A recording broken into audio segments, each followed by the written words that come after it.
Le pardon. C'est bien de pardonner. Tu as peut-être traversé l'enfer sur terre à cause du mal que quelqu'un t'a fait. Et par conséquent, tu as juré de ne pas lui pardonner même après ta mort. Mais je suis ici pour toi aujourd'hui. Que le pardon n'est pas une preuve de faiblesse, c'est un signe de maturité.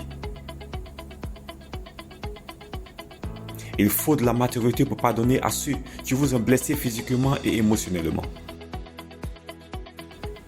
Le non-pardon t'attache au passé, avilit le présent et te gêne de l'avenir. Le non-pardon est une prison.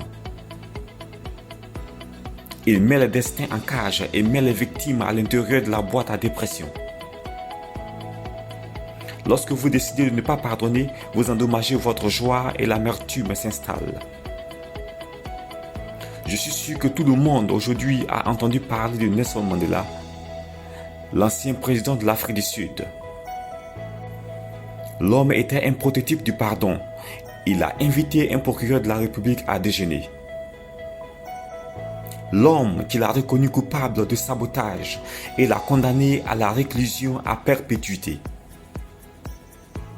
Après avoir été libéré de prison des années plus tard, il a honoré le procureur de déjeuner avec lui. Percy Yunta, le procureur, le jour du déjeuner, dit aux médias qui se demandent dans quel pays au monde le chef du gouvernement inviterait quelqu'un qui l'a poursuivi il y a 30 ans à déjeuner.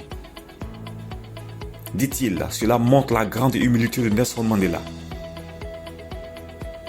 Jésus sur la croix a crié à haute voix au Père et a dit « Père, pardonne-leur car ils ne savent pas ce qu'ils font. » Il a été meurtri. Il a traversé des moments atroces chez les autres pour nous pardonner nos péchés. Dans Matthieu 6,14, il est dit dans la Bible que si vous pardonnez aux autres leurs offenses, notre Père céleste vous pardonnera. Ne rendez pas le mal par le mal. Laisse ça passer. Vous pourriez avoir été accusé pour quelque chose que vous n'avez pas fait. Laisse tout ça passer. Tu leur as fait confiance. Tu les as aimés. Tu as partagé avec eux tout ce que tu avais. Mais ils vous ont fait de la publicité négative. Laisse ça passer. Parce que le non-pardon est un gouffre. Et la seule solution pour ceux qui tombent dedans est l'échelle du pardon. Le pardon est une échelle. Utilisez-la pour grimper du fossé du non-pardon. Libère-toi aujourd'hui. Parce que le pardon est un médicament spirituel. Il guérit l'âme et vous donne un esprit saint. Le pardon.